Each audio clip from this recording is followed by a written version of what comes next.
Ada satu monumen nasional di Amerika yang kabarnya monumen ini menyimpan sejarah kelam di balik proses pembangunannya. Ada sisi gelap tentang kisah pengusiran paksa dan pencurian lahan yang dilakukan pemerintah Amerika terhadap bangsa Indian demi membangun monumen ini.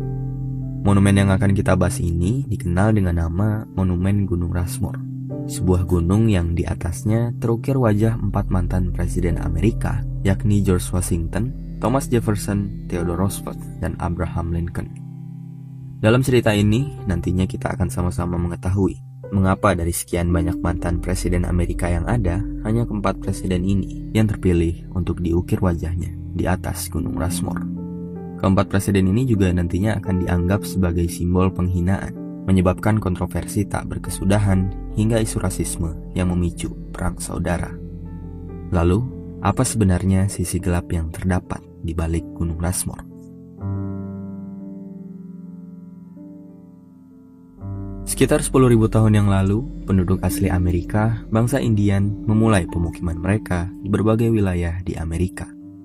Dalam perkembangannya, bangsa Indian ini kemudian terpecah menjadi beberapa suku. Salah satunya adalah suku Sioux, sebuah suku yang bermukim di negara bagian Dakota Utara dan Dakota Selatan. Di Dakota Selatan ada sebuah perbukitan bernama Black Hills. Black Hills ini ditempati oleh penduduk Lakota yang masih merupakan bagian dari suku Sioux.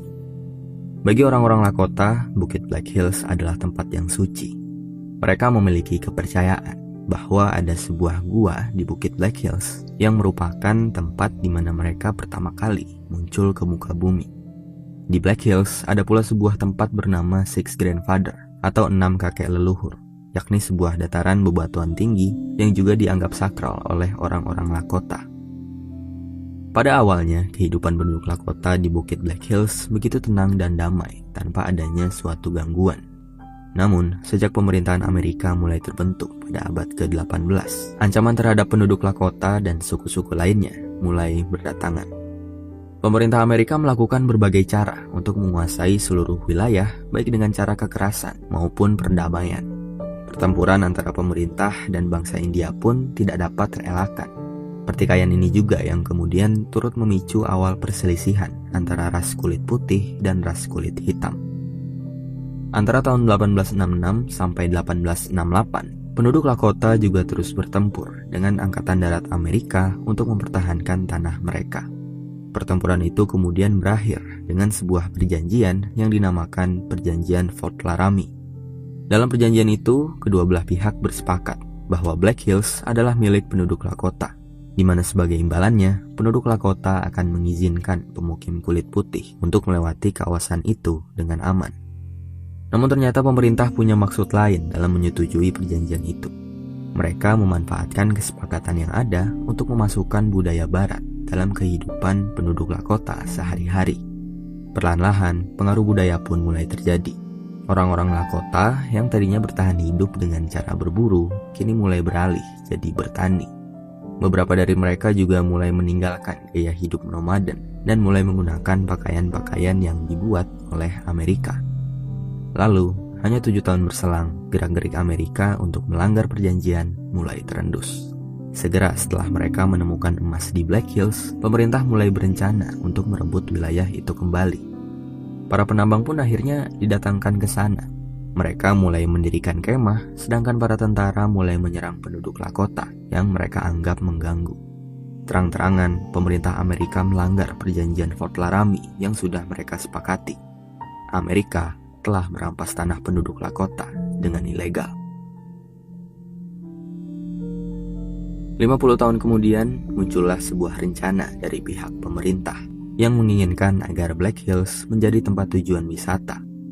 Ide brilian datang dari seorang sejarawan bernama Doane Robinson yang memberi usulan untuk mengukir wajah tokoh pahlawan di Black Hills. Awalnya, Robinson menyarankan agar wajah yang diukir adalah tokoh-tokoh pahlawan lokal seperti Lewis dan Clark yang melakukan ekspedisi pertama Amerika dan Red Cloud yang merupakan kepala suku dari suku Lakota. Namun, setelah Robinson memanggil pematung handal bernama Gutzon Borglum, Borglum menyarankan agar wajah yang diukir adalah wajah para presiden, agar wisatawan lebih tertarik mengunjunginya. Jadilah pelaksanaan proyek itu pada akhirnya dipimpin oleh Gutzon Borglum, seorang pematung handal yang gosipnya masih memiliki hubungan dengan kelompok anti kulit hitam Ku Klux Klan. Borglum lalu memutuskan bahwa lokasi yang akan dijadikan monumen adalah puncak Six Grandfather, sebuah wilayah yang bagi penduduk Lakota adalah tempat yang sangat suci. Proyek itu kemudian mengukir 4 wajah mantan presiden Amerika yang masing-masing memiliki maknanya tersendiri, yakni George Washington sebagai presiden pertama yang melambangkan kelahiran, lalu Thomas Jefferson yang memperluas Amerika dengan membeli wilayah Louisiana melambangkan perkembangan, Theodore Roosevelt yang membangun terusan Panama melambangkan pertumbuhan, dan Abraham Lincoln yang melambangkan pelestarian karena telah berjuang dalam meredam perang saudara yang terjadi di Amerika. Bagi penduduk Lakota, monumen itu adalah sebuah penghinaan. Mereka begitu terpuruk melihat puncak Six Grandfather yang suci kini telah diporak-porandakan. Terlebih lagi, keempat tokoh presiden yang terukir wajahnya ternyata menyimpan kenangan pahit tersendiri bagi penduduk Lakota.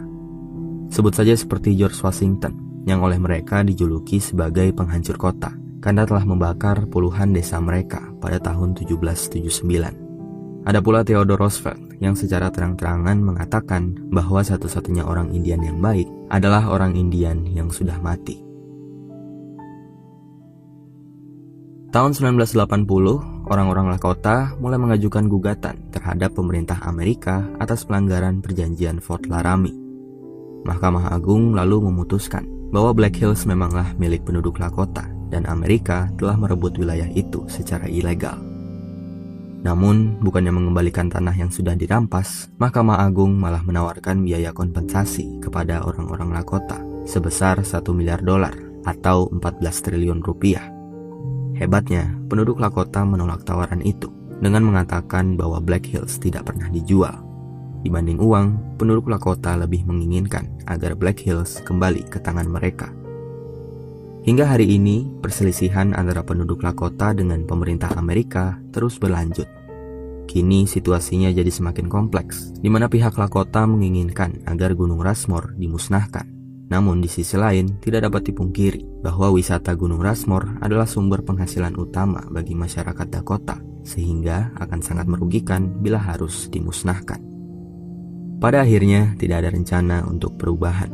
Namun berbagai usaha terus dilakukan oleh generasi penerus suku Lakota.